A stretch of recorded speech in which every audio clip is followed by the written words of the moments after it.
الحمدللہ رب العالمین والصلاة والسلام علی نبینا محمد وعلی آلہ واصحابہ اجمعین ومن تبعہم بإحسان الی یوم الدین اما بعد. قال الامام ابو اسماعیل الصابونی رحمہ اللہ تعالی ابو عثمان اسماعیل الصابونی رحمہ اللہ تعالی فی کتابہ عقیدۃ السلف واصحاب الحدیث ثم خلافة عمر بن الخطاب رضی اللہ عنہ وارضاه باستخلاف ابی بکر رضی اللہ عنہ ایاہ واتفاق الصحابة علیہ بعدہ وانجاز اللہ سبحانہ بمکانہ فی اعلاء الاسلام وعظام شأنہ وعدہ. پیچھے کا درس ہمارا شروع ہوا تھا صحابہ کرام کے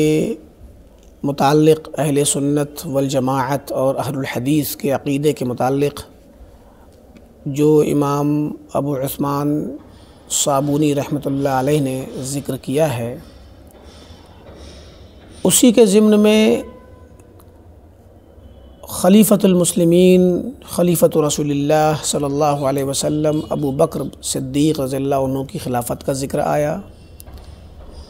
اور آپ کے بعد دوسرے صحابہ اور دوسرے خلفاء کی جو خلافت ہے اس کا ذکر بھی امام صابونی رحمۃ اللہ علیہ نے کیا ہے کہ ابو بکر رضی اللہ عنہ کی خلافت کے بعد اہل سنت والجماعت اور اہل الحدیث کا عقیدہ ہے کہ خلافت کے حقدار ترتیب میں عمر بن خطاب رضی اللہ تعالی عنہ ہیں، اور حضرت عمر رضی اللہ عنہ کی جو خلافت ہے وہ ابو بکر صدیق رضی اللہ عنہ کی خلافت کے بعد ان کے استخلاف کی وجہ سے اور عہد لینے اور تعیین کر دینے کی وجہ سے ہے کہ ابو بکر رضی اللہ عنہ نے اپنے بعد خلیفہ کون بنے گا ان کے بعد اس بات کی تعیین کر دی تھی اور عہد لے لیا تھا اور طے کر دیا تھا کہ میرے بعد حضرت عمر رضی اللہ عنہ کو خلیفہ بنایا جائے. ہم نے پیچھے اس بات کا ذکر کیا تھا کہ اہل سنت والجماعت کے یہاں خلافت و امامت کے سلسلے میں جو طریقے ہیں، جو نصوص کتاب و سنت سے اور صحابہ کرام کے اجماع سے ثابت ہیں،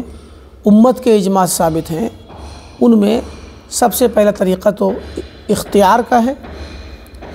اور دوسرا طریقہ استخلاف کا ہے یا عہد لینے کا ہے. تو پہلا طریقہ جو اختیار کا ہے وہ ہے جس کے مطابق حضرت ابوبکر رضی اللہ تعالیٰ عنہ کو خلیفہ بنایا گیا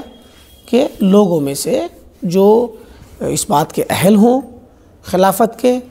اور ان کے پاس علم اور فضل اور ان کی خدمات بھی ہوں، ان کے پاس ان کی اپنی فضیلت کے ساتھ ساتھ خصوصیات اور ان کی صلاحیت اہلیت بھی ہو، تو ایسے لوگوں میں سے کسی بھی شخص کو جس کو اصحاب نظر، اصحاب علم، اصحاب تجربہ، اصحاب حل و عقد، جو لوگ حالات پر غور کرتے ہیں اور سنگینی کو سمجھتے ہیں، عقل مند لوگ، معاشرے پر حالات پہ نظر رکھنے والے، ہر زمانے میں چاہیں تو ان ایسے اہل لوگوں میں سے جس کو مناسب سمجھیں اختیار کر لیں. ایک طریقہ تو یہ ہے جیسا کہ ابوبکر رضی اللہ عنہ کو اختیار کیا گیا، اور دوسرا طریقہ ہے استخلاف کا جو کہ ابوبکر رضی اللہ تعالیٰ عنہ نے اپنایا کہ آپ نے حضرت عمر رضی اللہ عنہ کو خلیفہ بنایا. تو اب چونکہ جو شخص جو امام ہوتا ہے، جو خلیفہ ہوتا ہے اور امامت کے درجے پر فائز ہوتا ہے، اس کی اطاعت کرنا کتاب و سنت کے نصوص سے واجب ہے. یا ایھا الذین آمنوا اطیعوا اللہ واطیعوا الرسول واولی الامر منکم. تو اولی الامر جو ہوتے ہیں یہ بادشاہ اور خلیفہ ہوتے ہیں ابتدائی طور پہ، اور دوسرے درجے میں علماء بھی ہوتے ہیں. تو پہلے درجے میں کون ہوتے ہیں؟ خلفاء اور امراء اور ولات اور حکام، اور سب سے بڑا حاکم خلیفہ ہوتا ہے یا بادشاہ وقت ہوتا ہے، تو وہ سب سے پہلے اس درجے میں آتا ہے. تو اس کی اطاعت کرنا معروف طریقے سے، معروف چیزوں میں، معروف سے مراد جو کتاب و سنت میں معروف ہوں، جو باتیں جو احکام کتاب و سنت میں معروف ہوں ان باتوں میں بادشاہ کی اور خلیفہ کی اطاعت کرنا واجب ہے۔ تو ظاہر ہے کہ جب قرآن نے اس چیز کا حکم دیا ہے اور کہ اس کی اطاعت کی جائے، اور بادشاہ کو اپنے بعد کسی کو مقرر کرنا یہ اس کی زندگی میں مقرر کر دینے کے اپنے فوائد بھی ہیں، تو بادشاہ جب اپنی زندگی میں کسی کو مقرر کر دیتا ہے اور لوگوں سے عہد لے لیتا ہے، بیعت لے لیتا ہے کہ میرے بعد اس کو خلیفہ بنانا، تو بہت سارے فتنوں سے، بہت ساری خرابیوں سے، بہت ساری خانہ جنگی سے، اختلافات سے بچا جا سکتا ہے۔ خاص کر اگر وہ دیکھ رہا ہے کہ حالات شاید میرے بعد اس انداز میں نہ چل پائیں جیسے کہ آج میری زندگی میں چل رہے ہیں، تو وہ کیا کرتا ہے کہ کسی مناسب شخص کو، جس کو بھی مناسب سمجھے، اب وہ اس کی مرضی ہے، وہ اپنے طور پہ اپنے علم کے اعتبار سے، اپنی جانکاری اور تجربے کے اعتبار سے، یا کسی بھی مصلحت سے کسی شخص کو مقرر کر سکتا ہے۔ لہٰذا جب وہ دیکھتا ہے کہ میں اپنے موجودگی میں کسی کو مقرر کر دوں اور اس پر لوگ بیعت کر لیں اور اتفاق کر لیں کہ میرے بعد اس شخص کو خلیفہ مانا جائے گا، تو یہ شخص اطمینان کے ساتھ رہے گا اور بقیہ وقت جو زندگی گزرے گا وہ گویا مطمئن رہے گا کہ میرے بعد میری قوم، میرا ملک، میری ملت یا میرے عوام اختلاف کا شکار نہیں ہوں گے، اور ایسا ہوتا ہے۔ تو یہ اگر کوئی کرتا ہے تو یہ سنت ابو بکر رضی اللہ تعالیٰ عنہ ہے، اور یہ سنت ایک خلیفہ کی ہے، اور اس پر سارے صحابہ نے اجماع بھی کیا ہے۔ اس پر کسی نے نکیر نہیں کی کہ ابو بکر آپ عمر رضی اللہ عنہ کو کیوں خلیفہ نامزد کر رہے ہیں، حالانکہ اللہ کے نبی نے کسی کو نامزد نہیں کیا تھا نام کے بطور کہ اس کو خلیفہ بناؤ، لیکن ابو بکر رضی اللہ عنہ نے دیکھا کہ میرے بعد عمر رضی اللہ تعالیٰ عنہ زیادہ انسب ہیں، تو لوگ بھی یہی سمجھتے تھے، صحابہ کرام کی زبانوں پہ یہ الفاظ رہا کرتے تھے کہ اللہ کے رسول صلی اللہ علیہ وسلم ابو بکر و عمر عثمان و علی، یہ ترتیب رہتی تھی۔ اللہ کے نبی فرمایا کرتے تھے اپنی مجلسوں میں دخلت انا و ابو بکر و عمر، خرجت انا و ابو بکر و عمر، میں داخل ہوا اور ابو بکر و عمر داخل ہوئے، میں نکلا ابو بکر و عمر نکلے۔ بہت ساری جگہوں پہ ابو بکر و عمر نہیں ہوتے تھے مسجد میں یا مجلس میں، اور اللہ کے نبی صلی اللہ علیہ وسلم صحابہ اکرام کے درمیان ان کا تذکرہ کرتے تھے۔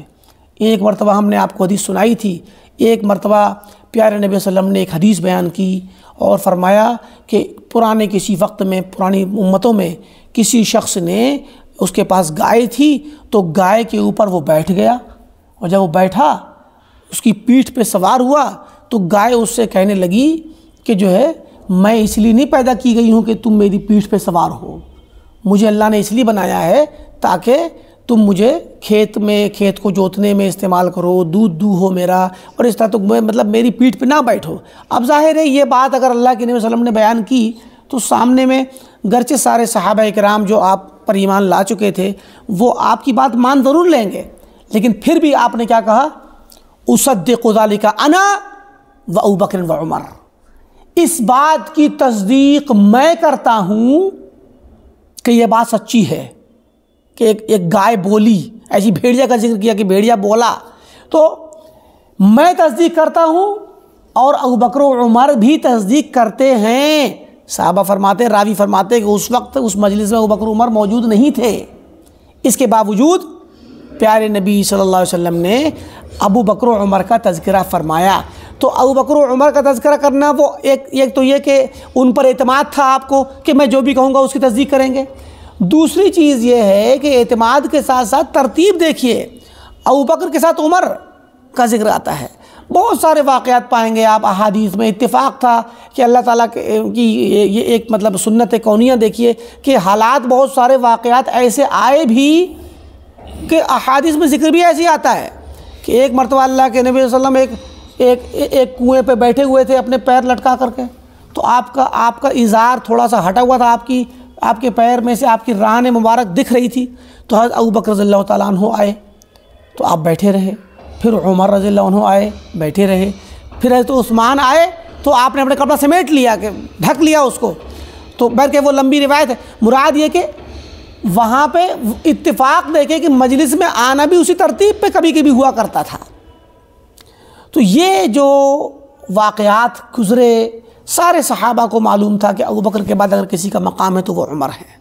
تو اسی لیے صحابہ کرام نے اس چیز پر کوئی تعارض، کوئی سوال نہیں اٹھایا، کوئی اعتراض نہیں کیا، کوئی چونچرا نہیں کیا، بلکہ ابوبکر رضی اللہ عنہ نے جب استخلاف کیا اور اپنے بعد کے لیے نامزد کیا کہ میرے بعد تم لوگ عمر کو خلیفہ مان لینا، تو اس بات پر سارے لوگوں نے ہاں کر دی اور سب نے اتفاق کر لیا۔ تو فرماتے واتفاق الصحابۃ علیہ بعدہ، صحابہ کرام نے حضرت عمر رضی اللہ عنہ پر اتفاق کیا۔ تو اب دیکھیں یہ جو ہے اللہ کے نبی صلی اللہ علیہ وسلم کے بعد سارے صحابہ حضرت ابوبکر پہ متفق ہو جاتے ہیں، ابوبکر کے بعد سارے صحابہ حضرت عمر پہ متفق ہو جاتے ہیں، تو یہ صحابہ کرام کا اجماع ہے، کسی ایک اور دو لوگوں کا کام نہیں ہے یہ کہ ایک دو لوگوں نے چوری چھپا خلیفہ بنا لیا اور جو ہے یا زبردستی خلیفہ بن کے بیٹھ گئے۔ یہ اجماع اور اتفاق ہے صحابہ کرام کا۔ تو یہ بتاتا ہے اس بات کو کہ اجماع جب ہوا، اتفاق ہوا، تو یہ اتفاق کسی ایک دو کا نہیں تھا، سب کا تھا،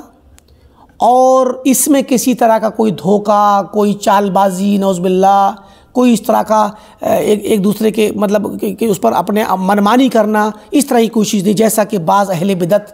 اس پہ گمان کرتے ہیں کہ وہ تھا تو حق کسی اور کا، لے لیا کسی اور نے۔ یہ سب بیکار کی باتیں ہیں۔ اگر کسی اور کا حق تھا تو معلوم ہونا چاہیے تھا، کسی کو معلوم کیوں نہیں تھا؟ اگر کسی اور کو معلوم نہیں تھا تو صاحب حق کو تو پتہ تھا، صاحب حق نے کیوں نہیں بتلایا کہ میرا حق ہے؟ صاحب حق ایک مرتبہ چوک سکتا ہے، دوسری مرتبہ کیوں چوکا؟ ابھی انشاءاللہ آگے باتیں آئیں گی۔ تو مراد یہ کہ یہ اتفاق ہے اہل سنت والجماعت کا اور صحابہ کرام کا اجماع ہے ابوبکر کے بعد حضرت عمر رضی اللہ تعالیٰ عنہ کی خلافت پر اور ترتیب پر۔ وَإِنْجَازِ اللَّهِ سُبْحَانَهُ بِمَكَانِهِ فِي إِعْلَاءِ الْإِسْلَامِ وَعِظَامِ شَأْنِهِ وَعْدَهُ، اور چونکہ حضرت عمر رضی اللہ تعالیٰ عنہ کی شخصیت سے اللہ تعالیٰ نے بہت سارے کام انجام دیے، بہت ساری، حضرت عمر رضی اللہ عنہ کا مقام و مرتبہ اتنا عظیم تھا کہ ان کی وجہ سے اللہ تعالیٰ نے اسلام کا کلمہ بلند کیا، اسلام کی شان بلند ہوئی، اللہ کا وعدہ مکمل ہوا۔ اللہ نے جو وعدہ کیا تھا اہل اسلام سے، بہت ساری فتوحات کا وعدہ کیا تھا، وہ وعدے پورے ہوئے۔ حضرت عمر کے زمانے میں قیصر و کسریٰ فتح ہوئے، آدھی دنیا تک اسلام پہنچ گیا، اسلام کا عدل قائم ہوا۔ حضرت عمر نے جو دنیا والوں کو حکومت کرنے کا طریقہ بتلایا، عدل و انصاف قائم کرنے کے نمونے بتلائے، آج تک کی تاریخ میں یہ اس طرح کی آج تک کوئی دنیا کی دوسری قوم اس طرح کے واقعات اور اس طرح کی تاریخ پیش نہیں کر سکی۔ اور اسی طریقے سے حضرت عمر رضی اللہ عنہ کے جو اپنے فضائل ہیں اپنی جگہ پر وہ مستقل ہیں۔ حضرت عمر رضی اللہ عنہ کی شان تھی کہ ان کی وجہ سے مسلمانوں کو قوت محسوس ہوئی۔ اللہ تعالیٰ، اللہ کے نبی صلی اللہ علیہ وسلم دعا فرمایا کرتے تھے کہ اے اللہ تو دو عمروں میں سے ایک عمر کے ذریعے اسلام کو تو طاقت بخش۔ ایک عمر تو یہ عمر بن خطاب، اور دوسرا عمر وہ عمرو بن حکم،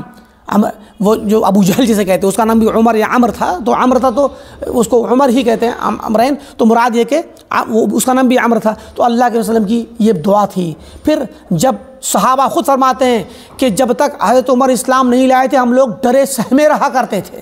اور چوری چھپا گلیوں میں چھپ کر کے نکلتے تھے، اور جب حضرت عمر اسلام لائے تو ہمارے دلوں کے اندر قوت پیدا ہوئی، ہمیں اسلام کو ظاہر کرنے کا شوق اور جذبہ پیدا ہوا۔ حضرت عمر کی وجہ سے اسلام والوں نے قوت محسوس کی، اور حضرت عمر رضی اللہ تعالیٰ عنہ نے آ کر کے میدان میں للکار کر کے کہا کہ عمر آج سے اسلام لے آیا ہے، کسی کی ماں نے دودھ پلایا ہو تو آ کر کے مقابلہ کر کے دکھائے۔ ہجرت کرتے وقت صحابہ کرام چوری چھپا بیچارے جایا کرتے تھے، حضرت عمر نے کیا کہا تھا کہ اے مکہ والو سن لو، عمر جاتا ہے ہجرت کر کے، اگر کسی کو اپنی بیوی کو بیوہ کرنا ہو، اپنے بچوں کو یتیم کرنا ہو، اپنے ماں باپ کو بے سہارا کرنا ہو تو آئے مقابلہ کرے۔ تو حضرت عمر وہ طاقتور شخصیت تھی جن کو دیکھ کر کے حدیث میں آتا ہے کہ جو شیطان بھی اپنا راستہ بدل دیتا تھا۔ اور حضرت عمر کی اپنی جو اللہ تعالیٰ نے فراست ان کو دی تھی، ان کو جو ایک اللہ نے جو ذہن دیا تھا، اللہ کی طرف سے خصوصی ایک توفیق تھی، الہام تھا، ان کو محدث کہا گیا۔ اللہ نے فرمایا کہ میری امت میں اگر کوئی اور نبی بننے کا کوئی گنجائش ہوتی تو حضرت عمر نبی بنتے۔ تو کیوں؟ کیونکہ ان کو اللہ تعالیٰ کی طرف سے خصوصی توفیق حاصل تھی۔ بہت ساری آیات قرآن کریم کے اندر حضرت عمر کے فیصلے اور مشورے کے مطابق نازل ہوئی۔ جنگ بدر کے قیدیوں کے بارے میں فیصلہ ہوا، اللہ کے نبی نے فیصلہ کرنا چاہا، مشورہ لیا کیا کیا جائے ان کا۔ حضرت عمر نے کہا یا رسول سب کو مار دیجئے، سب کو قتل کر دیجئے تاکہ ہماری دھاک بیٹھے، ہمارا خوف بیٹھے اور دوبارہ سے یہ اثر اٹھانے کی کوشش نہ کریں۔ لیکن بعد میں فیصلہ کیا ہوا؟ بیت کے فائدہ ابو بکر رضی اللہ عنہ کے مشورے سے اور اللہ کے نبی کی بھی ایک رائے تھی کہ اس میں کیا ہوا کہ آپ نے لوگوں کو دیت دے کر کے چھوڑ دیا۔ بعد میں قرآن کی آیت نازل ہوتی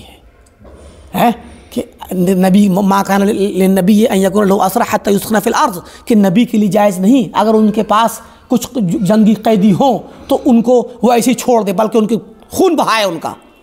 جنگ بدر میں جنگ بدر کے قیدیوں کا خون بہانا یہ اللہ تعالیٰ کی بھی مرضی تھی،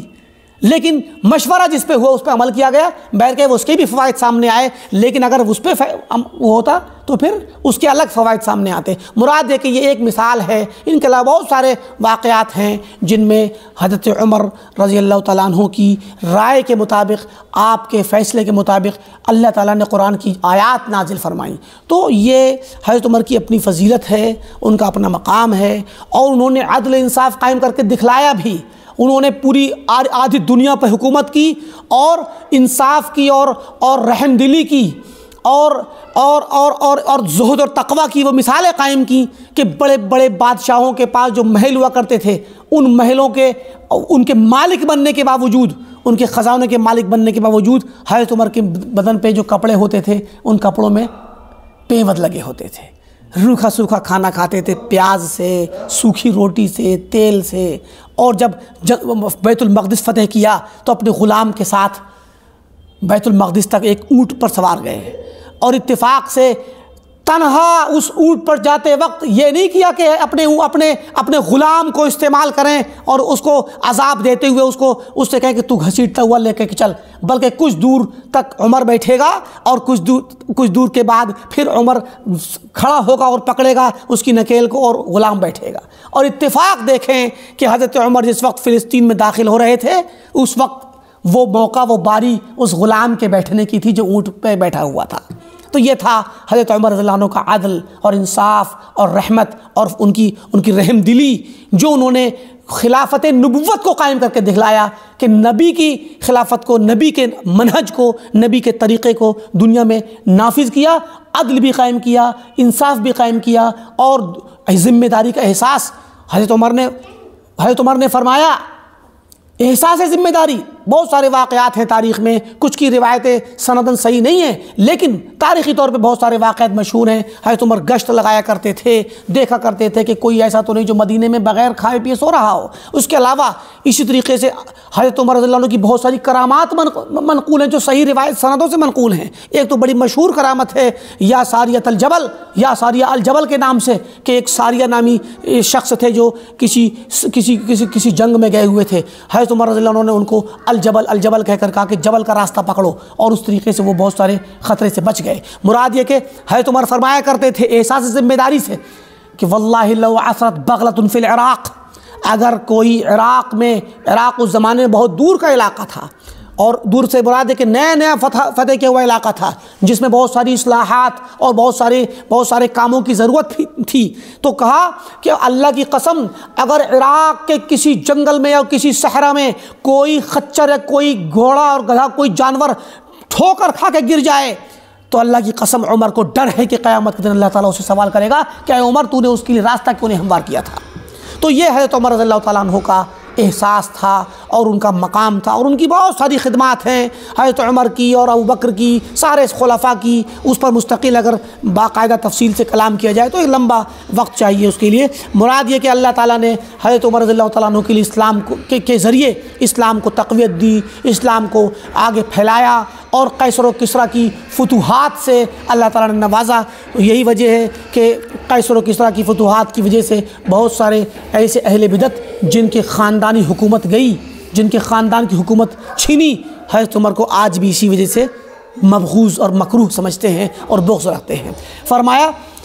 ثم خلافت عثمان رضی اللہ تعالی عنہ باجماع اہل الشورى، پھر حضرت عمر رضی اللہ تعالیٰ عنہ کا جب انتقال کا وقت قریب آیا اور ان کو ایک ابو لؤلؤ مجوسی نے ان کے آخری وقت میں ان پر صلاۃ فجر میں حملہ کر کے جب زخمی کر دیا، تو حضرت عمر رضی اللہ تعالیٰ عنہ نے اپنے بعد کے لیے لوگوں نے کہا کہ اے خلیفہ، اے امیر المومنین، آپ کسی کو متعین کر دیجئے۔ تو فرمایا کہ میں اگر کسی کو متعین کروں تو میرے پاس اس چیز کی بھی سنت ہے کہ ابوبکر نے متعین کیا، اور اگر میں متعین نہ کروں اپنے بعد کسی کو تو میرے پاس اس کی بھی سنت ہے، کیونکہ اللہ کے نبی نے کسی کو متعین نہیں کیا۔ لہٰذا میں درمیانہ کام کرتا ہوں۔ حضرت عمر نے کچھ لوگوں کو مقرر کیا، 6 لوگوں کی کمیٹی بنائی اور کہا کہ ان 6 لوگوں میں سے کسی ایک کو آپ اختیار کر لینا۔ تو دیکھیں، اختیار کرنا حضرت عمر ابوبکر کے ساتھ ہوا تھا کہ کچھ لوگ تھے، ان میں سے ایک کو اختیار کر لیا، اور چننا یہ حضرت عمر کے لیے ہوا تھا، ابوبکر نے کرایا تھا۔ تو اب 6 لوگوں کا نام مقرر کر دیا، گویا یہ پہلے سے نامزد کر دیا گیا، لیکن اختیار نہیں کیا گیا، اختیار چھوڑ دیا شورا اور مشورے پر۔ تو گویا دونوں چیزیں جمع کر دی۔ حضرت عمر رضی اللہ تعالیٰ عنہ نے اپنے طریقے سے اور اپنے اس فعل سے کیا کیا؟ سنت نبوی اور سنت ابوبکر دونوں کو، سنت صدیقی دونوں کو جمع کر دیا، اور گویا شورا کا طریقہ اختیار کر کے کچھ ایک کمیٹی بنا دی کہ یہ لوگ ہیں جو اہل ہو سکتے ہیں۔ اور حضرت عمر رضی اللہ تعالیٰ عنہ کا ورع اور تقویٰ دیکھیے کہ انہوں نے باقاعدہ منع کیا کہ میرے بیٹے عبداللہ کو اس میں شریک نہ کرنا ہے۔ کیوں؟ کیونکہ وہ کبھی نہیں چاہتے تھے کہ میرا بیٹا جو ہے، لوگ میرے متعلق حسن ظن رکھتے ہوئے میرے بیٹے کو جو ہے بنانے کی کوشش کریں۔ اب یہ نہیں تھا کہ کوئی یہ کہے کہ نہیں اپنے بیٹے ہی کو اس وجہ سے کہ وہ بیٹے تھے اس لیے منع کر دیں، نہیں، مسئلہ یہ تھا کہ ایک تو یہ بھی کہ بھئی اس میں ہمیں اپنی قرابت نہیں دیکھنی ہے، لیکن قرابت سے زیادہ اس میں جو چیز اہم تھی وہ تھی اہلیت۔ خلیفہ اپنے طور پہ کس کو اہل سمجھتا ہے؟ بادشاہ جو خاص کر اللہ کے نبی صلی اللہ علیہ وسلم اور صحابہ کے طریقے پہ، کتاب و سنت پہ چلنے والا ہے، وہ اپنے بعد کس کو اہل سمجھتا ہے؟ وہ اپنے بیٹے کو اہل نہیں سمجھتے تھے، بلکہ فرمایا کہ جس کو اپنی بیوی کو طلاق دینا نہیں آئی وہ خلافت کیا چلائے گا۔ یہ جملہ حدیث میں روایتوں میں آتا ہے کہ اس میں عبداللہ بن عمر کی تنقیص نہیں ہے، بلکہ ایک باپ کی طرف سے انہوں نے اپنے بیٹے کو جب کہا، باپ کی طرف سے وہ دیکھ رہے تھے، باپ بھی تھے اور خلیفہ تھے، کہ جس شخص کو اپنے گھر کا معاملہ نہیں چلانا آیا سنت کے مطابق، تو وہ اب گویا یہ کیا تھا؟ یہ ایک ورع تھا، ایک تقویٰ تھا۔ حضرت عمر رضی اللہ عنہ کا تقویٰ تھا کہ وہ اپنے بیٹے کو ایک تو دور بھی رکھنا چاہتے تھے کہ بیٹا ہے میرا، کوئی یہ نہ سوچے کہ اور میں اپنے بیٹے کو نامزد کروں گا تو سب لوگ پھر اسی کو مانیں گے۔ تو اور پھر ان کے مقابلے میں جو لوگ تھے، حضرت عبداللہ بن عمر صغار صحابہ میں سے ہیں، اور ان کے مقابلے میں جو اس کمیٹی کے رکن تھے یہ سب کبار صحابہ ہیں، سابقین اولین ہیں، عشرہ مبشرہ میں سے ہیں۔ یہ 6 صحابہ جن کا نام اس میں آیا، حضرت علی کا، عثمان کا، عبد الرحمن بن عوف کا، سعد بن وقاص کا، اور سعید بن زید کا، اور عبیدہ بن جراح کا، یہ تمام 6 کے 6 جو صحابہ تھے، یہ سب 6 صحابہ سابقین اولین ہیں۔ یہ عشرہ مبشرہ، ظاہر ہے کہ ان کے مقابلے، اور یہ عمر دراز پختہ لوگ ہیں، پختہ عقل کے تجربہ کار لوگ ہیں، اور ان کے اپنے فضائل، ظاہر ہے کہ امت میں ان کے فضائل اپنی جگہ مقرر ہیں۔ تو پھر ان کے مقابلے عبداللہ بن عمر کیا تھے؟ چھوٹے تھے، اور پھر ایک باپ کے حیثیت سے اور بیٹے کو اس قابل بھی نہیں سمجھتے تھے۔ پھر ان کو ڈر تھا کہ کہیں ایسا نہ ہو کہ میں اپنے بیٹے کو اگر نامزد کروں گا تو ان کے مقابلے میں اور دوسرے لوگ زیادہ حقدار ہیں، اہل بھی ہیں، زیادہ علم والے، تجربے والے، فضل والے، فضیلت اور مقام مرتبہ والے ہیں، تو پھر کہیں ایسا نہ ہو کہ میرے وجہ سے میرے بیٹے کی طرف لوگ مائل نہ ہو جائیں۔ تو یہ تقویٰ تھا حضرت عمر رضی اللہ عنہ کا، ورنہ عبداللہ بن عمر رضی اللہ تعالیٰ عنہ کی شان میں یہ مطلب نہیں ہے کہ وہ اس چیز کے اہل نہیں تھے، لیکن ایک باپ اپنے بیٹے کو جس طرح دیکھتا ہے تو وہ بھی نظریہ یہاں ہے، اور دوسرا حضرت عمر کا تقویٰ تھا کہ اپنی ذریت کو، اپنے بیٹے کو، اپنی اولاد کو وہ اس میں شامل نہیں کرنا چاہتے تھے، اور تیسری طرف وہ اصحاب فضل کو، اصحاب حق کو حق دینا چاہتے تھے، فضیلت برقرار رکھنا چاہتے تھے۔ وہ چاہتے تھے کہ ایسے لوگ آئیں جو واقعی معنی میں امت کے لیے فائدہ مند ہوں اور اس امر کے اہل ہوں۔ تو بہرکیف جب 6 لوگوں کو یہ اس کا وہ بنایا گیا تو ان میں سے ان میں سے اہل شورا نے اپنے طریقے سے جب اختیار کرنا شروع کیا، اور سب سے پہلے عبدالرحمن بن عوف نے وہ کیا، تنازل کیا، اور پھر دھیرے دھیرے لوگوں نے تنازل کیا کہ کسی کے نام کے طور پر کہ میں فلاں کے حق میں تنازل کرتا ہوں، کوئی میرا والا حق ان کو دے دیا جائے، یا میرا والا آپ کو عبدالرحمن بن عوف میں آپ کو جو آپ جسے چاہیں دے دیں میرا ووٹ، اس طریقے سے دھیرے دھیرے کر کے ظاہر ہے تنازل کرنا ضروری تھا۔ جب سب کے سب اگر رکے رہیں گے تو پھر تو کبھی نہیں فیصلہ ہوگا، تو کسی نہ کسی کو تنازل کرنا پڑے گا۔ تو اس طریقے تنازل کرتے کرتے دو لوگ بچے، حضرت عثمان اور حضرت علی رضی اللہ تعالیٰ عنہما۔ اس کے بعد عبدالرحمن بن عوف رضی اللہ تعالیٰ عنہ نے بہت ہی غور و فکر کیا، اور مکہ اور مدینہ کے تمام صحابہ جو وہاں پر زیادہ تر صحابہ مدینہ ہی میں تھے اس زمانے میں، صحابہ سے انہوں نے مشورہ کیا، اور اس زمانے میں جو بھی لوگ وہاں تھے، اہل علم، اہل تقوی، اور تمام لوگ، حتیٰ کہ بعض مطلب اس کی تفصیل میں آتا ہے، عبدالرحمن بن عوف فرماتے ہیں کہ واللہ میں نے مدینہ کا کوئی شخص نہیں چھوڑا، مدینے میں گھروں میں جا کے میں نے مشورہ کر کے آیا، میں نے عورتوں سے ہی پوچھا، بچوں سے ہی پوچھا، مردوں سے پوچھا، جوانوں سے پوچھا، بوڑھوں سے پوچھا، سب سے مشورہ لیا، واللہ ما یعدلون بعثمان احدا، کوئی بھی شخص حضرت عثمان کو چھوڑ کر کے کسی کے لیے راضی ہی نہیں ہے۔ تو یہ اجماع تھا، اسی لیے فرماتے ہیں بے اجماع اہل الشورا، حضرت عثمان کی خلافت کو 3 نمبر پہ اہل الحدیث مانتے ہیں۔ ایک تو اجماع اہل شورا کمیٹی کا اجماع تھا، سب نے اتفاق کیا آخری امر میں، اور اجماع الاصحاب کافتاً، اور تمام صحابہ کا اجماع تھا حضرت عثمان کی خلافت اور اہلیت اور احقیت پر، کہ حضرت عثمان زیادہ حقدار ہیں علی کے مقابلے میں۔ اور اہل مدینہ بھی، یہاں پر لفظ اگر ہم ویسے بڑھائیں کہ تمام اہل مدینہ کا اس وقت اجماع تھا، صحابہ تو تھے ہی، صحابہ کے آل و اولاد بھی اس بات پہ متفق اور سب اجماع کیے ہوئے تھی، اس کے حضرت عثمان کے علاوہ کسی نام سننے کو راضی نہیں تھے۔ وَرِضَاهُمْ بِهِ، اور سب لوگوں کا حضرت عثمان سے راضی ہو جانا،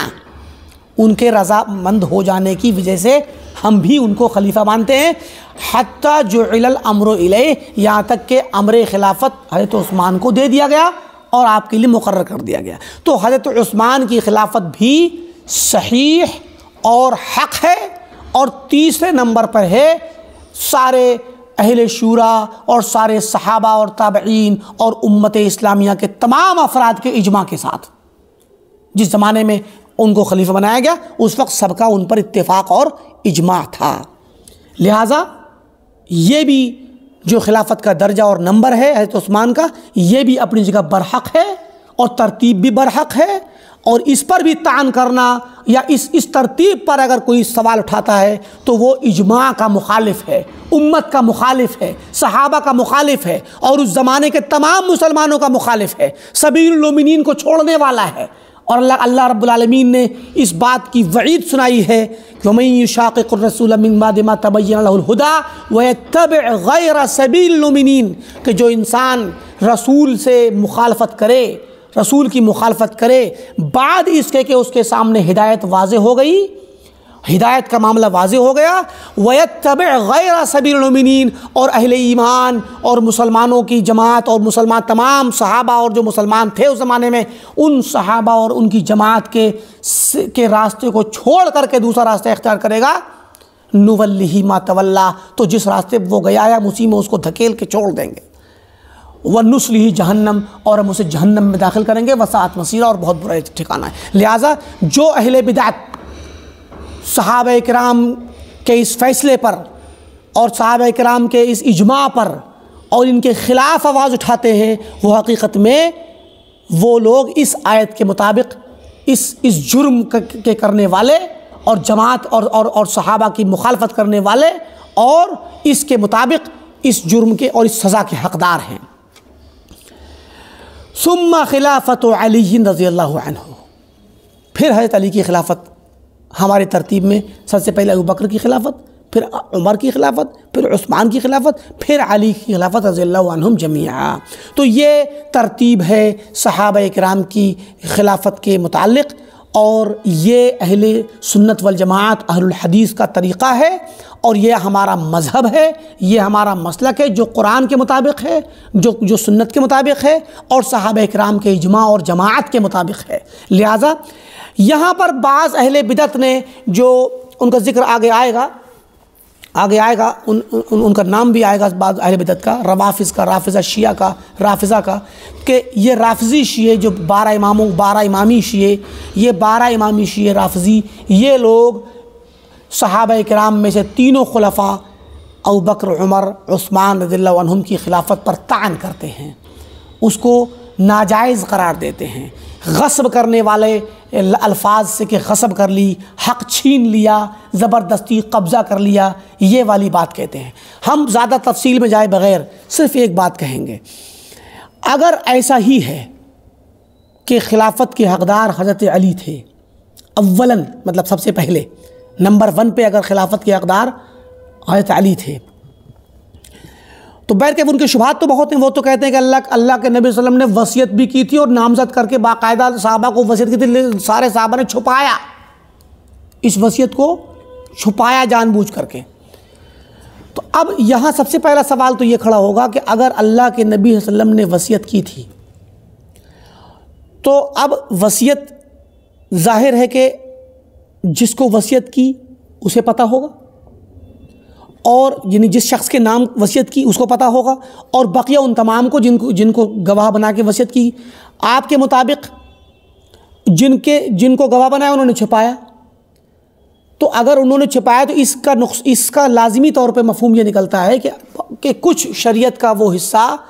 جو اللہ کے نبی صلی اللہ علیہ وسلم نے بیان کیا تھا وہ ضائع ہو گیا، وہ محفوظ نہیں رہا، کیونکہ اگر محفوظ ہوتا تو ہمارے پاس وہ وصیت والی روایت بھی آتی۔ حالانکہ ایک بعض روایتیں آئی جو موضوع من گھڑت ہے، صحیح روایت بالکل بھی کوئی بھی نہیں آئی ہے، تو صحیح روایت آتی تو وہ جو ہے دین کا حصہ بنتی۔ تو چونکہ کوئی صحیح روایت نہیں آئی، موضوع من گھڑت روایت ہے، تو من گھڑت روایت جو ہے اس کا تو کوئی شمار ہی نہیں ہے۔ لہٰذا ایک تو یہ اس جملے کا ایک غلط مفہوم یہ نکلے گا کہ شریعت کا بعض حصہ ضائع ہو گیا، اور دوسری چیز یہ ہے کہ بھائی اگر حضرت علی رضی اللہ عنہ کے نام وصیت کی گئی تھی اور آپ کا نام باقاعدہ لے کر کے کہا گیا تھا کہ آپ وصی ہیں اور آپ کو ہی خلیفہ بننا ہے، تو پھر انہوں نے کیوں نہیں بتلایا، اس کا ذکر کیوں نہیں کیا، صحابہ کو آ کر کے اس بات کی یاد دہانی کیوں نہیں کرائی؟ تو اب یا تو کہیے کہ حضرت علی رضی اللہ تعالیٰ عنہ نعوذ باللہ بھول گئے، یا انہوں نے کسی وجہ سے کوئی تھوڑا رکھ رکھاؤ میں یا شرم و حیا میں یا جھجک میں بیان نہیں کیا، یا ڈر گئے نعوذ باللہ، کوئی طاقت نہیں تھی بیان کرنے کی، ہمت نہیں تھی، 2-3 ہی چیزیں آئیں گی، یا تو بھول گئے، یا یاد تھا تو شرم لگی، حیا لگی اور سوچا کیا میں فتنہ پھیلاؤں، یہ بھی ہو سکتا ہے، اور تیسرا یہ ہو سکتا ہے کہ چاہتے تو تھے لیکن نہیں کر سکے کیونکہ ڈرتے تھے۔ مشکل یہ ہے کہ رافضیوں کے یہاں جو امامت کا اور ائمہ کے متعلق ان کا جو عقیدہ ہے، ان کے عقیدے کے مطابق خود ان کا امام جو امام 12 اماموں کو مانتے ہیں اور امام کے بارے میں ان کے جو عقیدے ہیں وہ حضرت علی پہلا امام ہے، تو وہیں سے شروع ہوتے ہیں کہ وہ کہتے ہیں کہ امام وقت، امام جو خلیفہ ہے، خلیفہ اور امام وقت پہلے نمبر تو یہ کہ ان کا معصوم ہوتا ہے، معصوم عن الخطا، کسی طرح کوئی غلطی نہیں کر سکتا، اور امام وقت پہ واجب ہے کہ وہ اپنے بارے میں لوگوں کو بتائے، اگر اس کو نہ پہچان رہے ہوں تو بتائے، یہ واجب ہے۔ امام کے پاس ہر چیز کا علم ہے، ہر طرح کا تصرف ہے، ہر طرح کی طاقت ہے اس کے پاس، ان کے بقول امام کے پاس ہر طرح کی طاقت بھی ہے۔ اب بتائیے کہ ان کے ہی عقیدے کے مطابق حضرت علی رضی اللہ تعالیٰ عنہ اگر بھول گئے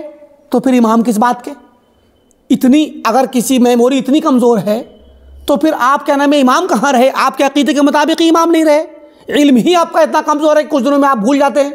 جبکہ ان کے عقیدے کے مطابق امام کے پاس دونوں جہان کا علم ہے، کائنا و ما یکون سب کا علم ہے، اور حتیٰ کہ لوح محفوظ کا بھی علم ہے ان کے مطابق۔ تو جب اتنا علم ہے حضرت علی کے پاس اور اماموں کے پاس، پہلے امام حضرت علی ہیں، تو پھر یہاں علم کہاں گیا؟ وہ تو یہ تو یہاں سے پہلا نمبر چیز دوسری چیز یہ کہ اگر وہ جانتے تھے، بھولے نہیں تھے، یاد تھا، تو پھر ان کو ڈر کس بات کا تھا، جھجک کس بات کی؟ آپ کے بقول امام پہ فرض ہے کہ امام اپنے بارے میں بتائے لوگوں کو کہ میں امام ہوں، اگر نہ پہچانتے ہو تو، تاکہ لوگ اس کی امامت، کیونکہ لوگوں پہ فرض ہے کہ امام کی اطاعت کریں، تو لوگوں پہ فرض ہے، اور اگر امام کی اطاعت نہ کریں لوگ گنہگار ہوں گے، تو بھائی جب آپ کو جانے گا ہی نہیں کوئی تو آپ کی اطاعت کیسے کرے گا؟ تو لوگ اگر گنہگار ہیں تو آپ کی وجہ سے ہیں، تو لوگ گویا لوگوں کی گنہگاری کا سبب خود ہیں، تو پھر معصوم خطا کہاں ہوئے؟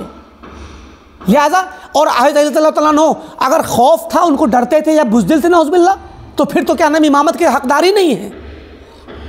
تو پھر یہ رافضی 12 امامی شیعہ، یہ لوگ خود اپنے ہی اعتقاد کی روشنی میں خود ہی اس میں لاجواب ہو جاتے ہیں، کیونکہ حضرت علی رضی اللہ تعالیٰ عنہ ہمارے عقیدے کے مطابق نہ تو بھولے تھے، نہ ہی ان کے دل میں کوئی خوف تھا، نہ ہی بزدل تھے، بلکہ وہ فاتح خیبر تھے، وہ تو شیر تھے، وہ طاقتور تھے، بہادر تھے، اور ان کو کسی بھی شخص سے کوئی خوف نہیں تھا، لہذا اور نہ ہی کوئی ایسی حقیقت تھی جو یہ منفرد بیان کرتے ہیں۔ اگر ایسا کچھ ہوتا تو حضرت علی رضی اللہ تعالیٰ عنہ کو بیان کرنے میں کسی طرح کا کوئی خوف و تردد نہیں تھا، لہذا انہوں نے ارے بھائی چھوڑیے، ابو بکر کے زمانے میں، عمر کے زمانے میں نہیں کہا، ابو بکر کے موقع پہ، عمر کے موقع پہ نہیں کہا، تو یہ 6 لوگوں کے درمیان تو کہہ دینا چاہیے تھا۔ جب آپ کا نام بھی آ گیا باقی سے بولتے ارے بھائی زیادہ مشورہ کرنے کی ضرورت نہیں ہے، میرے متعلق تم لوگ نہیں جانتے، میں تمہیں یاد دلا رہا ہوں، میں ابو بکر کے موقع پہ نہیں بولا تھا، کوئی بات نہیں ہے، میں دفن میں اور میں لگا ہوا تھا، گھریلو معاملہ تھا، اللہ کے نبی کی بیٹی کو چھپانے اور سہارا دینے میں لگا تھا، میں نہیں بولا، کوئی بات نہیں ہے، بعد میں ابو بکر نے حضرت عمر کو چن دیا، میں پھر نہیں بولا، کوئی بات نہیں ہے، اب میں بولوں گا ضرور، یہ موقع تھا بولنے کا، تو سیدھے بتا دیتے کہ بھئی کیا آپ لوگوں کو یاد نہیں اللہ کے نبی نے میرے لیے وصیت کی تھی اور میں زیادہ حقدار ہوں خلافت کا، تو پھر یہ مشورہ کیوں کرتے ہو؟ ہٹاؤ ان سب لوگوں کو، مجھے خلیفہ بناؤ۔ اب چونکہ نام بھی آ چکا تھا، ان کو خلیفہ کے نامزدگی سے کوئی ہٹا نہیں سکتا تھا، تو وہاں تو یاد دلانا چاہیے تھا، لیکن پھر بھی نہیں یاد دلایا، اور پھر بھی گویا ہاتھ میں آئی ہوئی چڑیا کو اڑا دیا، ہاتھ میں آئی ہوئی لگام کو چھوڑ دیا، یا ہاتھ میں آئی ہوئی رسی کو چھوڑ دیا۔ مراد یہ کہ موقع ہاتھ سے آیا اور چھوڑ دیا، تو اب اسے کیا کہیں گے آپ؟ نعوذ باللہ بزدلی کہیں گے، خوف کہیں گے، یا کم عقلی کہیں گے، کیا کہیں گے اس کو؟ یہ سارے کے سارے سوال کھڑے ہو رہے ہیں ان 12 امامی رافضیوں، ان بدعتیوں کی وجہ سے، جو ان ظالموں نے جھوٹ بول کر کے اور جھوٹ کھڑ کر کے صحابہ کرام کے متعلق کھڑے کیے ہیں، ورنہ حقیقت میں ہمارے مطابق حضرت علی رضی اللہ تعالیٰ نہ تو نعوذ باللہ جاہل تھے، نہ غافل تھے، نہ کم عقل تھے، نہ کمزور تھے، بلکہ بہادر تھے، عقل مند تھے، شجاع تھے، اور علم والے تھے، اور انہیں کسی کا خوف نہیں تھا۔ مگر وہ کیوں نہیں بولے؟ کیونکہ ایسا کچھ تھا ہی نہیں، ایسا کچھ معاملہ تھا ہی نہیں کہ ان کے نام کوئی وصیت کی گئی ہو اور ان کے لیے کوئی باقاعدہ نامزدگی کی گئی ہو اللہ کے نبی کی طرف سے صلی اللہ علیہ وسلم۔ لہٰذا صحیح بات یہ ہے جو کہ واقعہ حقیقت میں وجود میں آیا، جس ترتیب پر خلافت سامنے آئی، وہ ترتیب ہی حق ہے، وہی برحق اور اللہ کی مرضی کے مطابق رونما ہونے والا واقعہ ہے، اور صحابہ اکرام کو اللہ نے توفیق بخشی، اپنی طرف سے خصوصی طور پر اللہ نے الہام بھی کیا، اپنی مدد بھی کی اور توفیق دی، اور ان کو سب کو اس بات کی طرف اس پر راضی کیا کہ سب سے پہلے ابو بکر پہ راضی ہوں، پھر حضرت عمر پہ راضی ہوں، پھر عثمان پہ راضی ہوں، اور اس کے بعد خلیفہ بنے حضرت علی رضی اللہ تعالیٰ عنہ۔ تو ان کی خلافت 4 نمبر پہ ہی برحق خلافت ہے، اور 4 نمبر سے پہلے 3 یا 2 یا 1 پر سمجھنا یہ نہ صرف یہ کہ حق کے خلاف ہے، نہ صرف یہ کہ یہ ترتیب کے خلاف ہے، بلکہ حقیقت میں اپنے آپ کو شذوذ کی راہ پہ لے جانے والا کام ہے، اور سبیل المومنین اور اہل ایمان اور صحابہ اکرام، اجماع صحابہ اور اجماع امت کے خلاف آواز اٹھانے یا قدم بڑھانے والی بات ہے، جس پہ جہنم کا راستہ ہے۔ فرمایا عرفہ ورآہ کل منہم رضی اللہ عنہم احق الخلق، جب حضرت علی رضی اللہ تعالیٰ عنہ کا وقت آیا اور ان کو خلیفہ بنایا گیا، تو صحابہ کرام نے بے بیعت الصحابۃ ایاہ، صحابہ نے بیعت کی علی رضی اللہ عنہ کے ہاتھ پر، اور عرفہ، انہیں جانا، انہیں پہچانا کہ یہ آپ خلیفہ ہیں، اور آپ ہی حقدار ہیں، ان کے حق کو پہچانا۔ وَرَآهُ، اور انہوں نے سمجھا، محسوس کیا، كُلٌّ مِّنْهُمْ رضی اللہ عنہم، سارے صحابہ نے، احق الخلق، اس وقت پائی جانے والی مخلوق میں سے سب سے زیادہ حقدار، سب سے زیادہ حقدار جانا اور سمجھا کہ سارے صحابہ نے کہ حضرت علی کی، حضرت عثمان کی خلاف شہادت کے بعد اگر کوئی سب سے زیادہ حقدار ہے خلافت کا تو وہ حضرت علی ہیں۔ یہ چیز صحابہ نے جو موجود تھے مدینہ میں اور بقیہ شہروں میں، سب نے اس چیز کو جانا بھی، محسوس بھی کیا۔ وَأَوْلَاهُمْ فِي ذَلِكَ الْوَقْتِ بِالْخِلَافَةِ، کہ حقدار اور اولا افضل خلافت کے لیے کوئی اگر ہے تو وہ حضرت علی ہیں، اس وقت جس وقت حضرت علی کو خلیفہ بنایا گیا شہادت عثمان رضی اللہ تعالیٰ عنہ کے بعد۔ وَلَمْ يَسْتَجِيزُوا عِصْيَانَهُ وَخِلَافَهُ، اور صحابہ نے علی رضی اللہ تعالیٰ عنہ کی مخالفت کو اور ان کی نافرمانی کو جائز قرار نہیں دیا، کہ علی کی خلافت آنے کا وقت آنے کے بعد اور حضرت علی کو خلیفہ نامزد کر دینے کے بعد اب ان کی مخالفت کرنا جائز نہیں اور ان کی معصیت اور نافرمانی کرنا جائز نہیں۔ اس چیز کو صحابہ کرام نے محسوس کیا اور اس چیز کو مقرر کیا۔ فَكَانَ هَؤُلَاءِ الْأَرْبَعَةُ، تو یہ جو چاروں لوگ ابوبکر، عمر، عثمان، علی، یہ چاروں کے چاروں الخلفاء الراشدین، یہی خلفاء راشدین ہیں جن کا ذکر حدیث میں آیا ہے کہ علیکم بسنتی و سنت الخلفاء الراشدین۔ راشد کہتے ہیں عربی زبان میں، راشد بڑا پیارا لفظ ہے اور بہت ہی پیارا معنی ہوتا ہے اس کا۔ راشد کا معنی ہوتا ہے عقل والا اور صحیح راستے پر چلنے والا، مناسب صحیح کام کرنے والا۔ رشد و ہدایت کا لفظ سنا ہوگا، یعنی رشد ہے، اس میں عقل کی پختگی ہے، سمجھداری ہے اور سمجھداری کے کام کرتا ہے، کوئی کام اس کا خلاف سمجھداری نہیں ہوتا، ہر کام سمجھداری کے مطابق ہے۔ تو ہدایت کے مطابق اور عقلی پختگی کے مطابق۔ راشد کا مخالف ہوتا ہے سفیہ، عربی زبان میں راشد کا جو ضد ہے، الٹا ہے، وہ سفیہ ہے۔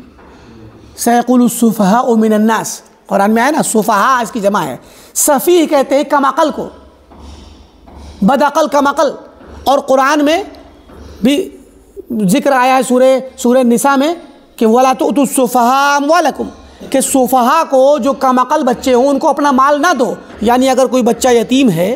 تو اس کی آپ ذمہ داری میں ہے، اس کے مال کی دیکھ ریکھ میں ہے، تو جب وہ بچہ دھیرے دھیرے بڑا ہوگا تو ابھی بچہ سفیہ ہوتا ہے، اس کے پاس عقل نہیں ہوتی، تو دھیرے دھیرے جب بڑا ہوگا تو بڑا ہونے کے بعد 10، 11، 12 سال کا جب ہو کر کے آئے گا تو پھر اس بچے کے متعلق فرمایا کہ جب بچہ بڑا ہو جائے، گرچہ 12 سال 14 سال کا ہو جائے، بلوغت تک پہنچ جائے، فرمایا اس کو تمہارے قبضے میں جو اس کا مال تمہارے کفالت میں ہے، اس کا مال اس کو نہ سونپو۔ کیوں؟ کیونکہ ابھی تو وہ سفیہ تھا۔ فَإِنْ آنَسْتُم مِّنْهُمْ رُشْدًا، جب تم ان بچوں میں رشد محسوس کرو، فَادْفَعُوا إِلَيْهِمْ أَمْوَالَهُمْ، تو ابھی ان کو ان کے بال دے دو۔ رشد کیسے؟ بچے کو آزماؤ کہ مارکیٹ بھیجو کہ جاؤ سامان خرید کے لاؤ، پیسہ خرچ کرنے کا طریقہ اس کو سکھاؤ بھی اور آزماؤ بھی۔ جب دیکھ لو کہ پیسہ خرچ کرنا اس کو آ گیا، مال خریدنا آ گیا، سامان خریدنا آ گیا، خرچ کرنا آ گیا، عقل مندی اس کو آ گئی، تو رشد اسی کو کہتے ہیں۔ اگر آپ ایک بچے کو پیسہ دیں 100 روپیہ اور کوئی سامان لانے کو کہیں تو وہ بس پیسے دے کے آ گیا اور سامان لے کے آ گیا، پتہ نہ بھاؤ کیا نہ کچھ پتہ کیا اور جتنے پیسے میں دیا لے کے آ گیا، تو یہ عقل مندی نہیں کہلاتی۔ تو عقل مندی کیا ہے کہ وہ چیز کی قیمت پتہ کرے، اس کو اسی طریقے سے خریدے جو طریقہ ہے، بھاؤ تاؤ پتہ کرے، چیز کو بھی دیکھے اچھی اور بری، تو پھر اس طریقے سے جو طریقہ ہوتا ہے عقل مندوں کے یہاں، تو یہ کام کرنا، صحیح طریقے سے پیسہ خرچ کرنے کی اہلیت جب پیدا ہو جاتی ہے تو اس کو کہتے ہیں رشد۔ تو راشد وہ ہوتا ہے جو اپنے تصرفات اور اپنے کاموں کو صحیح طریقے سے کرنے کی قابلیت رکھتا ہو۔ تو خلفائے راشدین کا مطلب ہوا وہ خلفاء جو خلافت کو صحیح طریقے سے چلانے کے اہل ہیں، ہدایت کے مطابق، اللہ کے اور اللہ کے رسول کے طریقے کے مطابق، اور اس راستے پہ، اور اس کو عملاً بھی صحیح طریقے سے چلانے والے، یہ بہت اہم لفظ ہے۔ اس لفظ پہ اگر آپ غور کر لیں تو بعد کے اہل بدعت نے جو صحابہ کرام پر کلام کیا ہے، خاص کر رافضہ نے اور ہمارے یہاں مولانا مودودی اور ان کے ہم نواؤں نے اور اخوانیوں نے جو کلام کیا ہے تو عثمان رضی اللہ تعالیٰ عنہ پر اور علی رضی اللہ تعالیٰ عنہ پر اور بعد دوسرے صحابہ پر، تو خلفائے راشدین سے تو یہیں سے معاملہ اسی لفظ سے کٹ جاتا ہے کہ اللہ کے نبی نے ان کو راشد پہلے کہہ دیا۔ گویا جو خلافت کا کام وہ کریں گے وہ رشد کے مطابق ہوگا۔ پیسے کے معاملے میں جب بچے کو ہم بھیجتے ہیں مارکیٹ میں اور وہ مال کو خرچ کرنے کا صحیح طریقہ جب سیکھ جاتا ہے تو ہم اس کا تھماتے ہیں، تو گویا اس کی عقل پر ہمیں اعتماد ہو جاتا ہے کہ یہ جو اب خرچ کرے گا صحیح طریقے سے خرچ کرے گا، یہ راشد ہو چکا ہے۔ تو وہ ہے مال کے معاملے میں راشد، اور یہ خلافت کے معاملے میں راشد۔ گویا خلافت کو حاصل کرنا، اس کی امانت کو اٹھانا، اور اس امانت کو اٹھانے کے بعد اس میں تصرفات کرنا، اس میں فیصلے کرنا، اس میں قوانین بنانا، لوگوں کے تبادلے کرنا، اور جو کچھ بھی احکام نافذ کرنا، جو کام کرنا ہے یا ہوا، وہ پہلے سے ان کو تمغہ اور شہادہ اور ان کو اسناد مل چکی ہے کہ یہ لوگ خلفائے راشدین ہیں، رشد پر قائم ہیں۔ خلافت کے لیے جو رشد چاہیے، عقلی پختگی، اہلیت چاہیے۔ آج کے زمانے میں سنا ہوگا آپ نے کسی کو ووٹ یا الیکشن لڑنے کے لیے نااہل قرار دے دیتے ہیں، تو نااہلیت اور غیر اہلیت، تو اہل ہیں یہ لوگ، یہ اہل ہیں، یہ راشدین کا مطلب ہے اہل، جو لوگ خلافت کے اہل ہیں، اور خلافت کا اہل اللہ کے نبی نے قرار دیا ہے، اور جب اہل قرار دے دیا تو گویا ان کے جو بھی تصرفات ہیں، جو بھی ان کے احکامات تھے، جو انہوں نے کام کیے، وہ ان کی رشد کے خلاف نہیں ہیں۔ لہذا حضرت عثمان رضی اللہ تعالیٰ عنہ پر اعتراض کرنا کہ انہوں نے یہ کیا، وہ کیا، اپنوں کو بڑھایا، فلاں کو بڑھایا، یہ غلط فیصلہ، وہ غلط فیصلہ، یہ سب غلط ہے۔ یہ حدیث پر کلام ہے، اللہ کے نبی کی حدیث کے خلاف جرأت ہے۔ صحابہ اکرام جن کو راشد کہہ دیا گیا ہے، ان کو رشد کا تعلق خلافت سے ہے۔ لہذا نص میں ان کے لیے یہ پہلے سے پیشین گوئی ہے کہ جب یہ خلیفہ بنیں گے تو یہ خلافت کے جو کام کریں گے وہ رشد پر قائم ہوں گے، الا یہ کہ کوئی کام ایسا ہو جو نص کے خلاف ہو تو صحابہ کرام وہیں پر اصلاح کر دیتے تھے۔ اگر بعض معاملات میں ابوبکر رضی اللہ عنہ نے کوئی بات کہی جو نص کے خلاف تھی یا انہیں پتہ نہیں تھی، بعض حضرت عمر نے بھی کہی، تو جس طریقے سے جن صحابہ سے بھی بعض معاملات میں نص کے خلاف کوئی بات آئی، صحابہ فوراً بول پڑے، لیکن جن معاملات میں صحابہ نہیں بولے، آپ کو رہیں بولنے کیا حق ہے؟ لہٰذا یہ اس طرح کی جرأت کرنا حقیقت میں نہ صرف یہ کہ عقلی بے لگامی ہے، بلکہ حقیقت میں یہ حدیث نبوی پر کلام کرنے اور حدیث نبوی کے خلاف جرأت کرنے کی یہ وقاحت اور بے حیائی ہے، نعوذ باللہ۔ فرمایا فَكَانَ هَؤُلَاءِ الْأَرْبَعَةُ، تو یہ چاروں کے چاروں ہوئے الخلفاء الراشدین، خلفائے راشدین یہی لوگ ہوئے، رشد پر قائم، عقل مندی پر، صحیح تصرف پر۔ ترجمہ یاد رکھ لیجئے، بہت اہم ہے، یہ لفظ راشد کا ترجمہ اور مفہوم بہت اہم ہے بہت سارے اہل بدعت پر رد کرنے کے لیے۔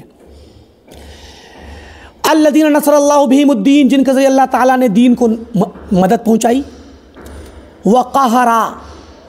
وقصر بمکانہم الملحدین، اور ان کے ذریعے اللہ تعالیٰ نے ملحدین کو مقہور کیا، دبایا، کچلا اور ذلیل و خوار کیا۔ وقوا بمکانہم الاسلام، اور ان کے ذریعے اللہ نے اسلام کو تقویت پہنچائی، ان چاروں کے ذریعے۔ ورفع فی ایامہم للحق الاعلام، اور ان چاروں خلفاء کے زمانے میں اللہ نے اسلام کے جھنڈوں کو بلند کیا۔ ونور بضیائہم ونورہم وبہائہم الظلام، اور ان کے اپنے نور سے، ان کی اپنی روشنی سے، ان کی اپنی شخصیت سے، ان کے اپنے ہنر سے، ان کی قابلیت سے، ان کے علم سے اور ان کے تصرفات کے ذریعے، ان کے تصرفات کا جو نور تھا، ان کے علم کا جو نور تھا، ان کے فیصلوں کا جو نور اور روشنی تھی، اس روشنی سے اللہ تعالیٰ نے ظلمت قدوں کو روشن کر دیا، تاریکیوں کو چھانٹ کر روشنی سے بدل دیا۔ وحقق بخلافتہم وعدہ السابق، اور ان چاروں کی خلافت کے ذریعے اللہ تعالیٰ نے ان کی خلافت سے پہلے کے وقت میں جو اللہ کے نبی کے زمانے میں قرآن کے نزول کے وقت اللہ نے وعدہ کیا تھا، اس وعدے کو اللہ نے عملی طور پہ ثابت کیا، اس پھل کو دکھایا۔ کیا وعدہ تھا؟ فی قولہ عز وجل، اللہ کے فرمان میں، وعد اللہ الذین آمنوا منکم وعملوا الصالحات لیستخلفنہم فی الارض، اللہ نے وعدہ کیا تھا کہ تم میں سے، اللہ تعالیٰ وعدہ کرتا ہے تم لوگوں کو جو تم میں سے لوگ ایمان لائیں گے اور نیک عمل کریں گے، کہ ان کو ضرور زمین میں خلافت نصیب کرے گا۔ یہ جو وعدہ قرآن میں کیا کہتا ہے، ان کے ذریعے اللہ نے پورا کیا۔ کما استخلف الذین من قبلہم، جیسا کہ ان سے پہلے کے لوگوں کو اللہ نے پہلے خلافت دی۔ وَلَا يُمَكِّنَنَّ لَهُمْ دِينَهُمُ الَّذِي ارْتَضَىٰ لَهُمْ، اور ضرور ان کے دین کو مضبوطی اور قوت نصیب کرے گا، جس دین کو اللہ نے ان کے لیے راضی ہو کر کے اختیار کیا ہے۔ وَلَا يُبَدِّلَنَّهُمْ مِن بَعْدِ خَوْفِهِمْ أَمْنًا، اور ان کے خوف، اور آج کا وقت جو خوف میں گزر رہا تھا اس اللہ کے نبی کے زمانے میں، خاص کر مکہ کے زمانے میں، تو اللہ تعالیٰ فرمائے ان کے خوف کے بعد اللہ ان کو امن و سکون کا نصیب فرمائے گا، سانس نصیب فرمائے گا۔ الآیہ وفی قولی اشداء علی الکفار رحماء بینہم، تو محمد رسول اللہ والذین معہ، تو وہ جو سورۃ الفتح کی آخری آیات ہیں، کہ فرمایا کہ یہ اس میں بھی اللہ تعالیٰ نے وعدہ کیا تھا کہ جو ہے آخر میں اس میں اللہ نے وعدہ کیا ہوا ہے کہ اللہ تعالیٰ ان کو مغفرت اور رحمت سے نوازے گا، اور ان کو، تو یہ جو وعدہ اللہ نے کیا تھا وہ وعدہ اللہ نے ان لوگوں پر پورا کیا، پورا کر کے دکھایا۔ فمن احبہم، تو جس نے صحابہ سے ان چاروں سے محبت کی، جس نے ان چاروں سے محبت کی، وتولاہم، اور ان کو اپنا قریبی اور دوست سمجھا، ولی سمجھا، ودعا لہم، اور ان کے لیے دعا کی، مغفرت کی، رفع درجات کی، رضائے الہی کی، ان کے لیے دعا کی، ورعا حقہم، اور ان کے حق کو، جو امت پر ان کا حق ہے اس کی رعایت کی، دھیان رکھا، خیال رکھا، اس حق کا حق ادا کیا، وعرف فضلہم، اور ان کے فضل کو، ان کے مقام کو، مرتبے کو جانا، تو فاز فی الفائزین، تو ایسا شخص کامیاب ہونے والوں کے ساتھ وہ بھی کامیاب ہو جائے گا۔ ومن ابغضہم، اور جو شخص ان سے بغض رکھے گا، وسبہم، اور برا بھلا کہے گا، اعتراض کرے گا۔ سبہ کے معنی ہوتا ہے گالی دینا، تو عربی زبان میں گالی کا مطلب یہ نہیں ہوتا کہ گندی والے الفاظ استعمال کرنا، اعتراض کرنا، کسی کو مطلب کسی پر انگلی اچھالنا بھی گالی ہی ہے۔ اور ہمارے یہاں بھی کوئی بھی انسان اگر کوئی آپ کو ویسی گالیاں دے جو گالی گندی گالی ہوتی ہیں تو بھی آپ برا مانیں گے، اور بلا وجہ اعتراض کرے وہ بھی گالی ہوگی، وہی برا ماننے والی بات ہے، تہمتیں لگائے تو وہ بھی برا ماننے والی بات ہے۔ تو مراد ہے کہ سب اور شتم، یہ جو لفظ ہے برا کہنا، سب گالی دینا، اس میں ہر طرح کا اعتراض، ہر طرح کی وہ تنقید شامل ہے جس تنقید سے ان کی شان میں گستاخی ہوتی ہو یا ان پر الزام لگتے ہوں۔ فرمایا جو ان سے بغض رکھے گا یا انہیں برا بھلا کہے گا، وَنَسَبَهُمْ إِلَىٰ مَا تَنْسِبُهُمُ الرَّوَافِضُ، یا انہیں منسوب کرے گا ان غلط کاموں کی طرف، ان حرکتوں کی طرف جن کی طرف یہ لوگ، یہ رافضہ، یہ 12 امامی رافضی شیعہ یہ لوگ منسوب کرتے ہیں۔ تو فرمایا والخوارج، اور خوارج، جن رافضہ اور خوارج یہ دونوں فرقے، لعنہم اللہ، اللہ کی ان پر لعنت ہو، یہ لوگ جو منسوب کرتے ہیں، فقد ہلک فی الہالکین، تو بھی یہ وہ ایسا شخص، بغض رکھنے والا، گالی گلوچ کرنے والا، برا کہنے والا، لعنتیں برسانے والا، اور تبری کرنے والا یا برات کا اظہار کرنے والا، اور نسب منسوب کرے گا، یعنی کہتے کہ یہ مرتد ہو گئے تھے، یہ فاسق تھے، یہ فاجر تھے، بہت خراب باتیں ہیں نعوذ باللہ۔ اگر آپ سن لیں اور پڑھ لیں تو انسان مومن تو کیا، ایک عام سا جاہل کیا، ایک غیر مسلم شخص بھی برداشت نہیں کر پائے گا کہ ایک نبی جو اتنی بڑی شخصیت تھی، اس اتنی بڑی شخصیت کے ماننے والے اصحاب اور صحابہ اور قریبی دوست ایسے تھے، وہ بھی تصدیق نہیں کرے گا۔ اتنی گندی باتیں ان لوگوں نے صحابہ کی طرف منسوب کر رکھی ہیں، ایک لفظ میں انہوں نے اشارہ کر دیا، ورنہ ان کی کتابوں میں بہت گند بھرا ہوا ہے، نعوذ باللہ بہت گند ہے۔ اسی لیے شیخ امام صابونی نے لعنہم اللہ کا لفظ استعمال کیا ہے، اللہ ان پر لعنت برسائے، ان ظالموں پر جو انہوں نے ابو بکر و عمر اور عثمان رضی اللہ تعالیٰ عنہ پر، عنہم جمیعہ پر جو ہے گندی باتیں اور الزامات اور تہمتیں لگائی ہیں۔ لہٰذا جو ایسا کرے گا فقد ہلک فی الہالکین، تو ہلاک ہونے والوں کے ساتھ یہ بھی ہلاک ہو جائے گا۔ قال رسول اللہ صلی اللہ علیہ وسلم، اللہ کے وسلم نے فرمایا، لا تسبوا اصحابی، میرے صحابہ کو گالیاں نہ دو، برا نہ کہو، فمن سبہم، تو جو ان کو برا کہے گا، فعلیہ لعنت اللہ، تو اس پر اللہ کی لعنت ہو۔ یہ الفاظ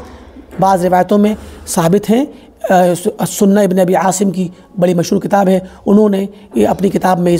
اس روایت کو ان لفظوں سے نقل کیا۔ شیخ البانی نے کثرت طرق کے اعتبار سے تمام طریق اور تمام سندوں کو اکٹھا کرنے کے بعد اس روایت کو حسن قرار دیا ہے ان لفظوں کے ساتھ، ورنہ وہ جو روایت ہے کہ میرے صحابہ کو گالی نہ دو، یہ لفظ تو بہت مشہور ہے اور صحیح ہے، لیکن یہ جو لفظ ہے کہ جس نے انہیں گالی دی اس پر اللہ کی لعنت ہو، تو یہ والا لفظ بھی کثرت طرق کے ساتھ قابل احتجاج ہے اور قابل قبول ہے، شیخ البانی نے حسن قرار دیا ہے۔ ایک اور روایت میں فرمایا، ومن وقالا، ایک اور روایت ہے امام ترمذی کے یہاں، فرماتے ہیں کہ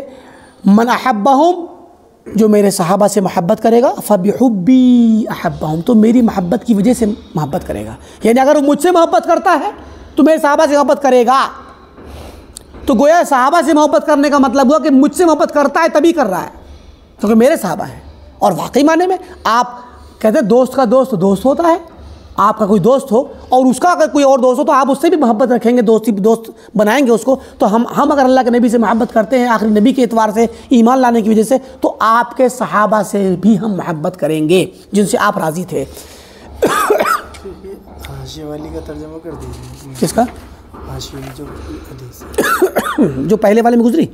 یہ والی۔ ہاں ابھی رکی، اس کو مکمل کر دیں پہلے۔ فرمایا ومن ابغضہم، اور جو میرے صحابہ سے بغض رکھے گا، فببغضی ابغضہم، تو جان لے کہ وہ ان سے بغض نہیں رکھتا، وہ حقیقت میں مجھ سے بغض رکھتا ہے، تو میرے بغض کی وجہ سے بغض رکھتا ہے۔ یہی بات صحابہ علماء نے اور محدثین اور ائمہ سلف نے کہی ہے کہ کوئی شخص اگر صحابہ سے بغض رکھتا ہے تو حقیقت میں وہ اللہ کے نبی سے بغض رکھتا ہے، اور وہ کہنا چاہتا ہے کہ رجل سو لہو اصحاب سو، ایک برا آدمی تھا، اس کے صحابہ بھی برے ہیں، اس کے دوست بھی برے ہیں۔ ارے بھائی جو جیسا ہوتا ہے ویسی کو تو دوست بنائے گا، جو جیسا ہوگا ویسی انسان کو دوست بنائے گا۔ اگر کوئی اخلاقی اعتبار سے غلط ہے، یا کوئی دھوکے باز ہے، جھوٹا ہے، دغا باز اور حق کو مارنے والا غاصب ہے، یا اخلاقی اعتبار سے گرا ہوا ہے، تو ظاہر ہے اس کے دوست بھی ویسے ہی ملیں گے۔ شرابی شرابیوں کو دوست بناتا ہے، جواری جواریوں کو بناتا ہے، زنا کرنے والا زناکار زناکاروں کو بناتا ہے، اور نیک نیکوں کو بنائے گا، صالح صالح کو بنائے گا۔ جو جیسا ہوگا ویسی دوست مل جائیں گے اس کو۔ حدیث میں الارواح جنود مجندہ فمن ائتلف منها ائتلف وما اختلف منها اختلف، اللہ تعالیٰ نے روحوں کو جھنڈ کی شکل میں اجتماعی طور پہ اللہ نے رکھا ہوا ہے اپنے یہاں، اور جب وہ دنیا میں بھیجتا ہے تو روحیں ایک دوسرے سے جب ملاقات کرتی ہیں، لوگوں کی ملاقاتیں ہوتی ہیں، تو پھر اگر کوئی روح آپ کی روح کے ساتھ کوئی دوسری روح آپ کو ملاقات ہوئی اور وہ اسی جھنڈ میں کی جس جھنڈ میں آپ تھے، تو دنیا کے اندر وہ ایک دوسرے کو پہچان لے گی۔ پہچاننے کا مطلب قربت بڑھے گی، اس سے طبیعت میں محبت رہے گی، ایک دوسرے کے قریب بیٹھنے اور رہنے کا جذبہ خود جاگے گا، اس سے ملنے کی ملاقات کرنے اور دوستی کا ایک جذبہ جاگے گا۔ اور اگر وہ اس جھنڈ میں کی نہیں ہے اور کہیں اور کی ہے تو دنیا میں بھی ملاقات کرنے کے بعد آپ بھول جائیں گے اس کو، نہیں آپ کو بہت زیادہ اس کو چاہت رہے گی کہ ملے، دوبارہ ملے، ملاقات کریں۔ یہ ایک عمومی چیز ہے۔ اسی کے مطابق دنیا میں جن کی دوستیاں ہوتی ہیں، وہ دوستیوں کے پیچھے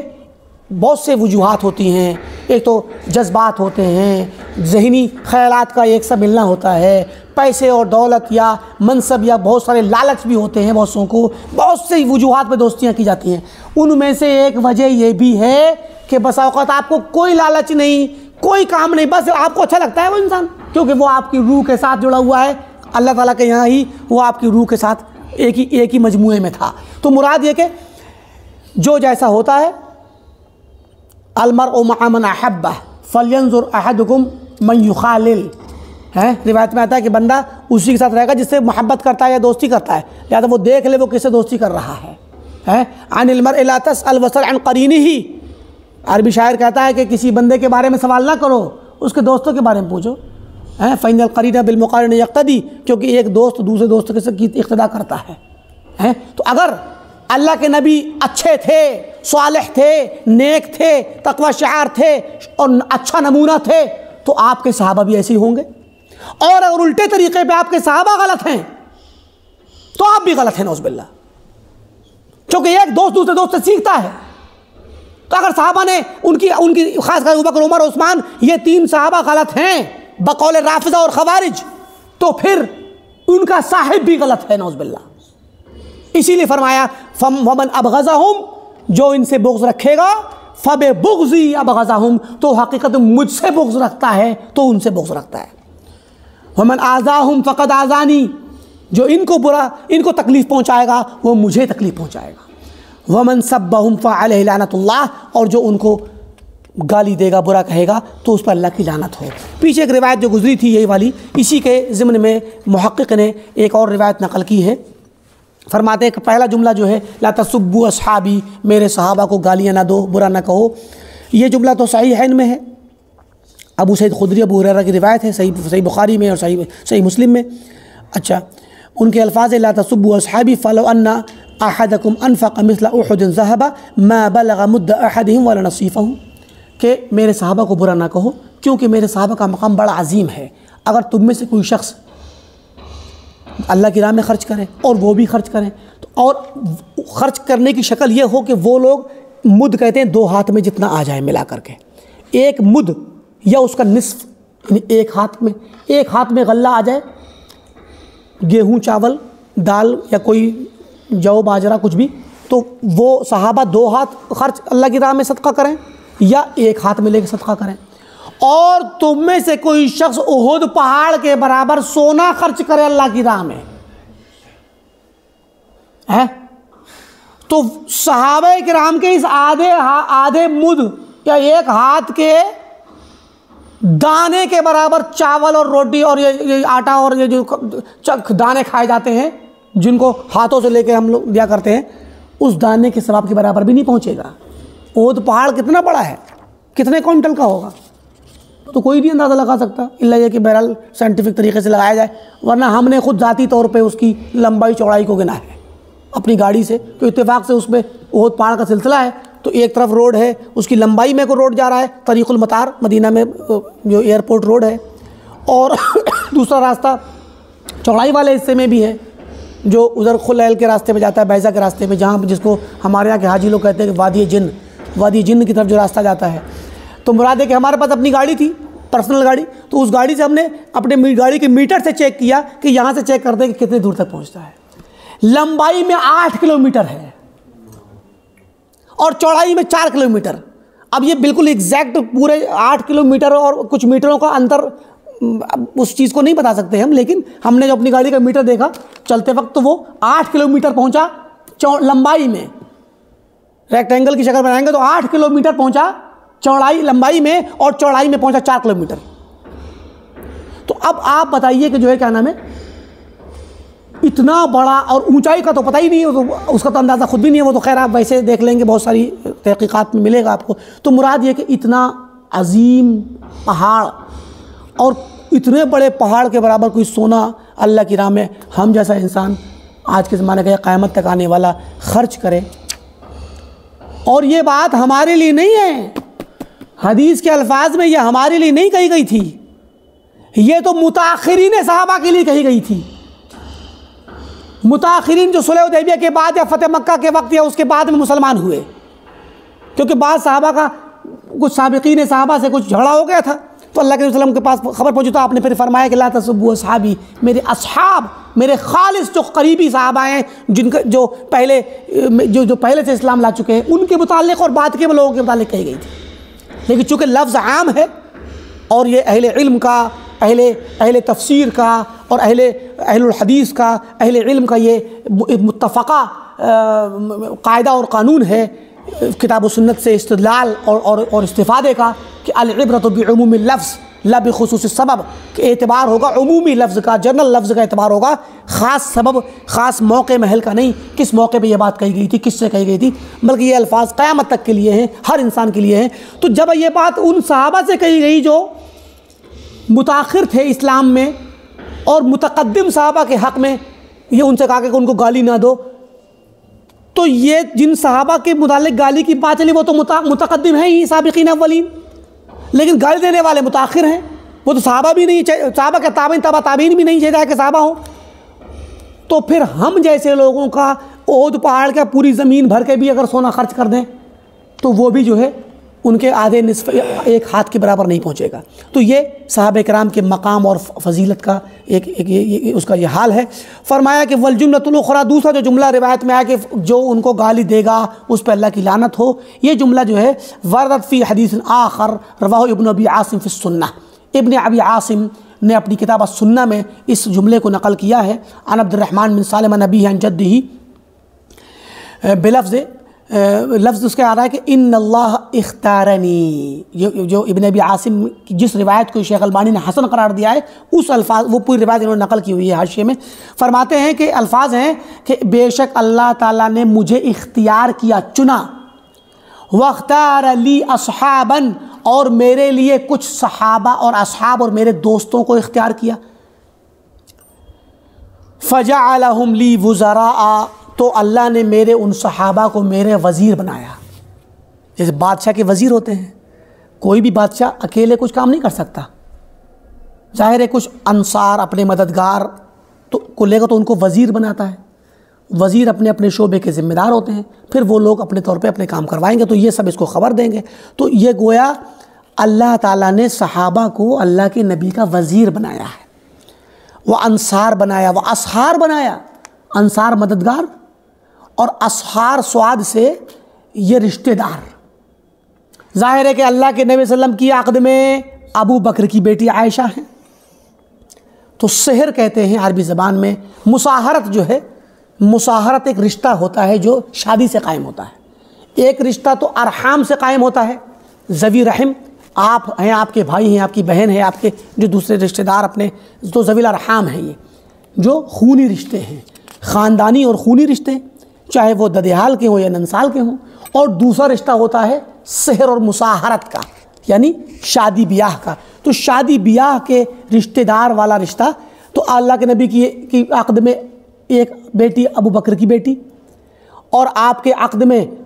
عمر کی بیٹی حفصہ، تو دو تو اللہ کے نبی کے سسر ہو گئے، اور دو اللہ کے نبی کے داماد ہو گئے۔ عثمان کے عقد میں رقیہ اور ام کلثوم،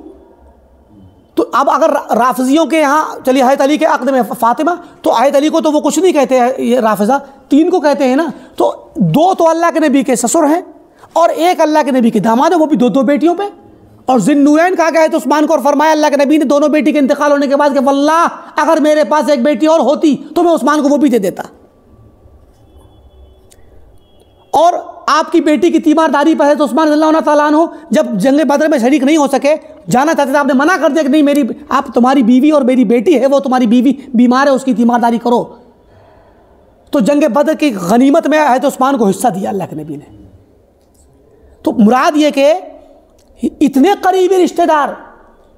سسر جو ہوتا ہے وہ باپ ہوتا ہے آدمی کا،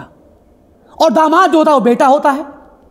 تو دو باپ ہیں اور دو بیٹے ہیں اللہ کے نبی کے، اگر دیکھا جائے تو یہ رشتے کے اعتبار سے، اور اس کے علاوہ بھی دوسرے رشتے ہیں۔ تو مراد یہ کہ آپ نے فرمایا کہ اللہ تعالیٰ نے ان کو میرا وزیر بنایا، میرا مددگار بنایا اور میرا رشتہ دار بنایا۔ اور یہ رشتہ دار والا معاملہ سب سے پہلے ان خلفائے ثلاثہ پہ زیادہ جاتا ہے، جن کو یہ لوگ برا کہتے ہیں۔ فمن سبہم، تو جس نے انہیں گالی دی، فعلیہ لعنت اللہ، ظاہر ہے یہ تو العزیز کے الفاظ آ رہے ہیں، کوئی انسان کسی کے باپ کو گالی دے تو ناراض ہوگا نا، اور کسی کے بیٹے کو گالی دے، بات وہی ہے۔ تو اب ایک ہوتا ہے ڈائریکٹ سگا باپ جو خون کا رشتے کا باپ ہے، ایک یہ والا باپ جو شادی کے رشتے سے باپ بنا ہے، جو شادی کے رشتے سے بیٹا بنا ہے، داماد ہے، وہ بیٹا ہے۔ تو مراد یہ کہ اسی لیے کہا کہ جو ان سے بغض رکھے گا وہ میری وجہ سے بغض رکھے گا، اور جو ان سے محبت کرے تو میری وجہ سے محبت کرے گا۔ فرمایا جو انہیں گالی دے گا اس پر اللہ کی لعنت، والملائکہ، فرشتوں کی لعنت، والناس اجمعین، اور تمام لوگوں کی لعنت ہوگی۔ لا يقبل منہم صرف ولا عدل، ان سے کوئی بھی نہ تو فرض قبول ہوگا نہ نفل قبول ہوگا اگر وہ اس پر قائم رہیں گے۔ سبحان اللہ۔ وعن عطا، بلفظ عطا نے ایک اور لفظ سے نقل کیا اس روایت کو، من سب اصحابی فعلیہ لعنت اللہ، اس طریقے سے بھی لفظ آئے ہیں کہ جس نے میرے صحابہ کو گالی دی اس پر اللہ کی لعنت ہو۔ اور اسی روایت میں چونکہ اللہ کی لعنت، فرشتوں کی لعنت اور تمام اہل ایمان مسلمانوں کی اور اہل ایمان تمام لوگوں کی لعنت، تو لعنت بھی، اور اس سے نہ تو کوئی فرض قبول ہوگا نہ کوئی نفل قبول ہوگا۔ سبحان اللہ، یہ روایت اور جیسی اس کے کثرت طرق بہت طریق سے ثابت ہے، اس لیے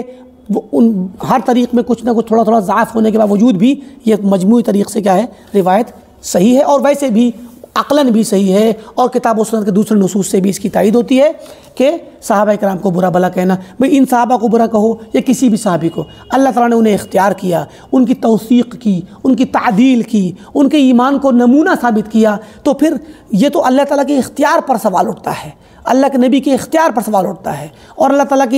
تعالیٰ کی اس سنت پر، اللہ تعالیٰ کی اس تخلیق پر اور اس کے نظام پر سوال اٹھتا ہے کہ اللہ تعالیٰ کو اپنے آخری نبی کے لیے یہی لوگ ملے تھے نعوذ باللہ،